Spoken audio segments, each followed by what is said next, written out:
Hello bachcho, let's read this question. Question says that the pale fluid that passes tissue of an organism which is considered as an important carrier for transport of nutrients and hormone is called. इस question में हमसे पूछा गया है जो tissues होती हैं वो एक फ्लूइड के अंदर बात किए होते हैं। इनका काम होता है न्यूट्रिएंट्स को ट्रांसपोर्ट करना और हार्मोन्स को ट्रांसपोर्ट करना। इसके लिए मैं डिफरेंट ऑप्शन दे रखे हैं। Option A tissue fluid, option B lymph, option C blood, option D both A and B. इस क्वेश्चन के लिए की कंसेप्ट होगा, key concept for this question is components of blood. Components of blood, जैसे कि blood में different components होते हैं।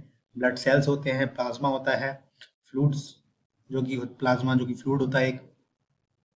तो इसी तरह हमने क्वेश्चन में जो पूछा गया है pale fluid bath is the tissues.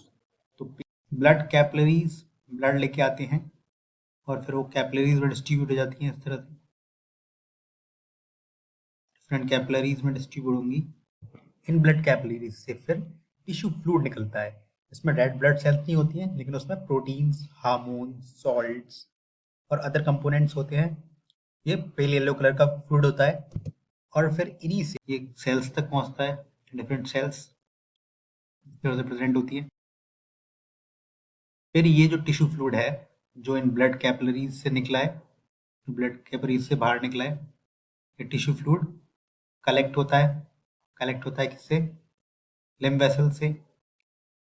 इस तरह से लिम्फ वेसल्स कोई आएगी और उसकी ब्रांचेस होंगी, लिम्फ कैपिलरीज बनाएंगी और फिर वापस इसके अंदर कलेक्ट होता है ये टिश्यू फ्लूइड और फिर ये लिंक के थ्रू फर्दर लिम्फेटिक सिस्टम में एज अ लिम्फ इसका फिर सर्कुलेशन होता है लिम्फेटिक सिस्टम में। तो इसके अकॉर्डिंग जैसे कि पूछा गया है pale fluid that bath is a tissue, तो पेल फ्लूइड क्या हो गया? टिश्यू फ्लूइड बोलते हैं इसको। इसे हम बोलेंगे टिश्यू फ्लूइड। जो इनसे कैपिलरी से निकलेगा ये क्या होगा यहाँ पर? Tissue fluid. टिश्यू फ्लूइड बोलते हैं या फिर extra cellular fluid, extra cellular fluid के अलावा इंटरस्टिशियल फ्लूइड ही बोलते हैं, इंटरस्टिशियल फ्लूइड। इस तरह से ये फ्लूइड ब्लड कैपिलरी से निकलता है और ये अपने साथ में न्यूट्रिएंट्स और हार्मोन्स भी कैरी करके लाता है जो कि इनको डिफरेंट सेल्स में डिस्ट्रीब्यूट करना होता है। तो उसके बाद इसका कलेक्शन होता है लिम्फ वेसल्स के थ्रू। तो ये तो थी ब्लड कैपिलरीज, ब्लड कैपिलरीज थी ये, ब्लड कैपिलरीज। और ये होंगे लिम्फ लिम्फ कैपिलरीज। तो जब लिम्फ कैपिलरीज से कलेक्शन होता है इसका टिश्यू फ्लूइड का, तब ये क्या बन जाता है? तब ये बन जाता है लिम्फ। तब ये बनता है लिम्फ। इस तो लिम्फ का काम न्यूट्रिएंट्स और हार्मोन्स का कैरी करने का नहीं होता है, वो काम होता है केवल टिश्यू फ्लूइड का। तो उसके अकॉर्डिंग करेक्ट ऑप्शन हम मार्क करेंगे option A tissue fluid, option B incorrect हो जाएगा लिम्फ, ऑप्शन सी ब्लड।